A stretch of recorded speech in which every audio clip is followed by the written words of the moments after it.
श्री स्वामी समर्थ.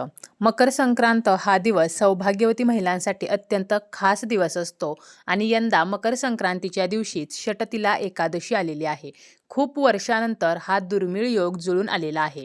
नवीन इंग्रजी वर्ष सुरू झाले की या नवीन इंग्रजी वर्षामध्ये येणारा पहिला सण म्हणजे मकर संक्रांत. मकर संक्रांतीपासूनच सूर्याचे उत्तरायण सुद्धा सुरू होत असते. सूर्य हा धनु राशीतून मकर राशीमध्ये प्रवेश करतो. मकर संक्रांतीच्या निमित्ताने जुने रुसवे फुगवे सोडून एकमेकांना तिळगुळ खायला देण्याची सुद्धा परंपरा आहे. त्याचप्रमाणे मकर संक्रांत दिवशी दान, स्नान, जप, तप, तर्पण या धार्मिक कार्यांना सुद्धा विशेष महत्त्व आहे. असे म्हटले जाते की या दिवशी केलेल्या दानाचे फळ हे 100 पटीने जास्त असते. मकर संक्रांत सणाला हलव्याचे दागिने व काळे वस्त्र घालण्याची सुद्धा परंपरा आहे. फक्त मकर संक्रांत हा एकमेव असा सण आहे की या दिवशी काळ्या रंगाचे वस्त्र हे परिधान केले जाते. लग्नानंतर पहिल्या संक्रांतीला विवाहित सुनेला हलव्याचे दागिने घालतात. त्याचप्रमाणे लहान मुलाचे सुद्धा हलव्याचे दागिने घालून कौतुक केले जाते, त्यांचे बोरनान केले जाते.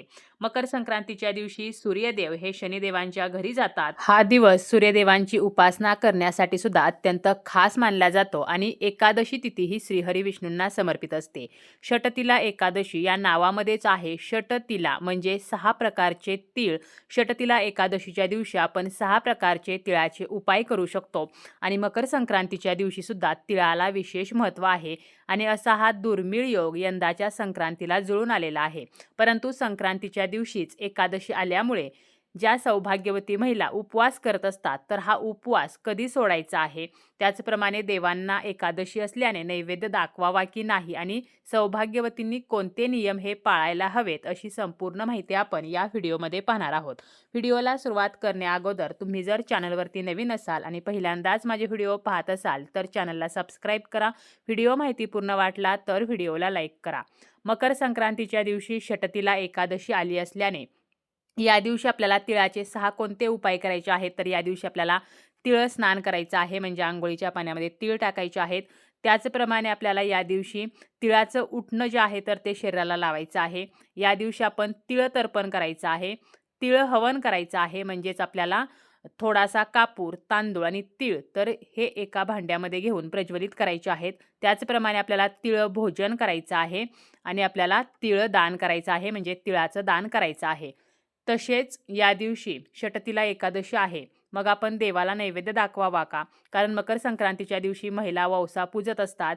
त्याचप्रमाणे सुगड पूजा सुद्धा केली जाते आणि वौसा घेतल्यानंतर उपवास जो आहे तर तो सुद्धा सोडला जातो.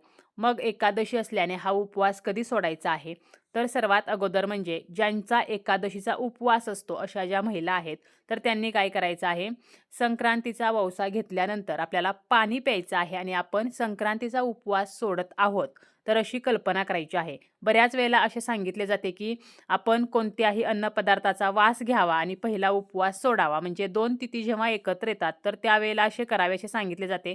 परंतु ही खरं तर चुकीची पद्धत आहे, कारण जेव्हा आपण अन्नाचा वास घेतो तर त्यावेळेला आपला संक्रांतीचा सुद्धा उपवास सुटणार आहे आणि एकादशीचा सुद्धा सुटणार आहे. त्यामुळे आपल्याला काय करायचं आहे, तर पाणी जे आहे तर ते आपल्याला ग्रहण करायचं आहे, म्हणजे पाणी प्यायचं आहे. कारण पाणी जे आहे तर ते उपवास सोडण्यासाठी सुद्धा आपण वापरतो. त्यामुळे पाणी ग्रहण करून आपल्याला हा उपवास सोडायचा आहे, म्हणजे तशी कल्पना करायची आहे. आणि एकादशीचा उपवास जसा आपण दुसऱ्या दिवशी सोडतो तर तसा आपल्याला दुसऱ्या दिवशी धान्य खाऊन हा उपवास जो आहे तर तो सोडायचा आहे. परंतु ज्यांचा एकादशीचा उपवास नसतो त्यांनी मात्र वौसा पदरात घेतल्यानंतर आपण जे काही पदार्थ उपवास सोडण्यासाठी बनवणार आहोत तर ते खाऊन हा उपवास सोडला तरी सुद्धा चालतो. फक्त या दिवशी षटतिला एकादशी आलेली आहे, त्यामुळे आपल्याला भात जो आहे तर तो करायचा नाही, कारण एकादशीला आपण भात खात नाही. त्याचप्रमाणे घेवडा, वांगी, मोहरीचं तेल याचा सुद्धा समावेश हा एकादशीच्या दिवशी आहारामध्ये केला जात नाही. त्यामुळे हे एकादशीचे जे नियम आहेत तर ते नियम पाळूनच आपल्याला जेवण बनवायचं आहे. काही भागामध्ये संक्रांतीला पुरणपोळी बनवली जाते, काही भागामध्ये तिळाची पोळी बनवली जाते. तर आपण पुरणपोळी किंवा इतर जे पदार्थ आहेत तर ते खाऊन सुद्धा संक्रांतीचा उपवास जो आहे तर तो सोडू शकतो. फक्त आपल्याला भात जो आहे तर तो नैवेद्यामध्ये सुद्धा त्याचा वापर करायचा नाही आणि आपल्याला तो खायचा सुद्धा नाही. आता या दिवशी एकादशी आल्याने देवांना नैवेद्य दाखवायचा का? तर जरी एकादशी असली तरी सुद्धा देवांना मात्र उपवास नसतो. आपल्या देवघरामध्ये इतर जे काही देव असतात, आपली कुलदेवी, कुलदैवत असेल, इष्टदेवता आहेत, तर त्यांना मात्र उपवास नसतो. उपवास जो आहे तर तो आपण करत असतो. देवांना उपवास नसतो. त्यामुळे आपण देवांना तिळाच्या पोळीचा नैवेद्य दाखवू शकतो, पुरणपोळीचा दाखवू शकतो, फळांचा दाखवू शकतो, तिळगुळाचा दाखवू शकतो. देवांना मात्र नेहमीप्रमाणे आपल्याला नैवेद्य जो आहे तर तो दाखवायचाच आहे. मकर संक्रांत ही सौभाग्यवतींसाठी अत्यंत खास असते आणि यंदाची जी संक्रांत आहे तर ती पिवळ्या रंगावरती आहे. त्यामुळे यंदाच्या संक्रांतीला पिवळ्या रंगाची साडी नेसायची नाही, म्हणजेच पिवळ्या रंगाचे वस्त्र परिधान करायचे नाही. कारण असे म्हटले जाते की संक्रांत ज्या रंगावरती आलेली असते त्या रंगाचे वस्त्र परिधान करू नये, अन्यथा आपल्यावरती संक्रांत येऊ शकते, म्हणजेच आपल्यावरती संकट येऊ शकते. म्हणून ज्या रंगावरती संक्रांत आहे तर तो रंग हा संक्रांतीला वर्ज्य केला जातो. मग बऱ्याच वेळेला प्रश्न पडतो की इतर पिवळ्या रंगाच्या वस्तू आपण वापरू शकतो का? तर संक्रांत जी आहे तर ती पिवळ्या रंगावरती आहे, पिवळ्या वस्तूंवरती नाही. त्यामुळे इतर पिवळ्या रंगाच्या वस्तू म्हणजे हळकुंड असेल, हळद असेल, सोन्याचे दागिने असतील तर हे आपण वापरू शकतो. आणि यंदाची जी संक्रांत आहे तर तिने जाईचे फूल जे आहे तर ते वासाकरता घेतलेले आहे. त्यामुळे जाईचा गजरा घालू नये. यंदाची संक्रांत पायस भक्षण करत आहे, त्यामुळे पायस म्हणजेच खीर जी आहे तर ती आपल्याला खायची नाही आणि मोत्याचे दागिने सुद्धा वापरायचे नाहीत, कारण यंदाच्या संक्रांतीने भूषणार्थ मोती परिधान केलेला आहे. तर आपण इतर पिवळ्या वस्तू ज्या आहेत तर त्या मात्र वापरू शकतो, कारण संक्रांत ही पिवळ्या रंगावरती आहे, पिवळ्या वस्तूंवरती नाही. त्याचप्रमाणे ज्या सौभाग्यवती महिला आहेत तर त्यांनी एकदा वौसा पदरामध्ये घेतला की पुन्हा इतर महिलांना वौसू नये. आपण जेव्हा साजशृंगार करत असतो त्यावेळेला आपण भांगामध्ये सिंदूर लावताना इतर पुरुष आपल्याला पाहणार नाही याची काळजी घ्यायची आहे. उंबऱ्यामध्ये उभं राहून किंवा उंबऱ्यामध्ये बसून कोणताही शृंगार करू नये. तसेच आपले जे सौभाग्य अलंकार आहेत, मंगळसूत्र, पंजन, जोडवी, नथ ह्या ज्या गोष्टी असतात तर त्या इतर महिलांना देऊ नयेत आणि इतर महिलेच्या आपण वापरू नयेत.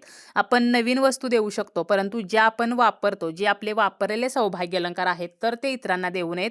यामुळे काय होतं, आपले दोष जे आहेत तर ते तिच्याकडे जातात किंवा तिचे अलंकार आपण वापरल्याने तिच्याकडचे दोष हे आपल्याकडे येतात आणि ते आपल्या पतीच्या प्रगतीमध्ये अडथळा निर्माण करतात. म्हणून आपले सौभाग्य अलंकार कोणालाही देऊ नयेत.